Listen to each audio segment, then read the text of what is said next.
Atvyko atsisveikinti ir palinkėti tau sėkmės, Tomai. Lik sveikas, Tomai. Ir...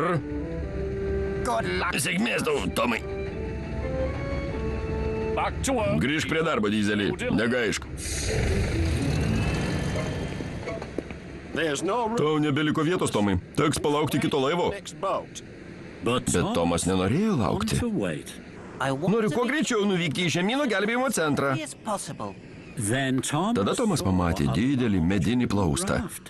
Jis buvo prikabintas prie garlaivio galo. Žiūrėkite, tobula, galiu keliauti į žemyną šiuo plaustu. Uosto viršininkas sunerimo. Grandinės surūdijusios. Nesijaudinkite, aš priimu teisingus sprendimus. Keliausiu su plaustu. Ir Krenkis užkėlė Tomą ant plausto.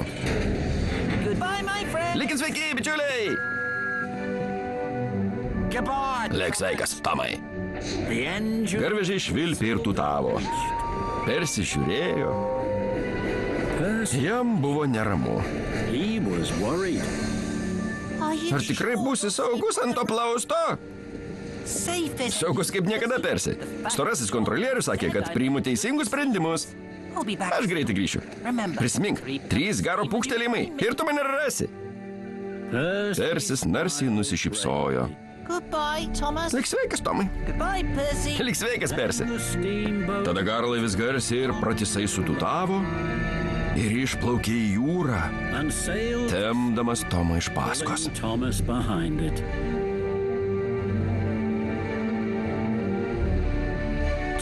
Tomas buvo toli jūroje. Viską užklojo tamsa, taip pat ir ūkanos. Tomas nieko nematė,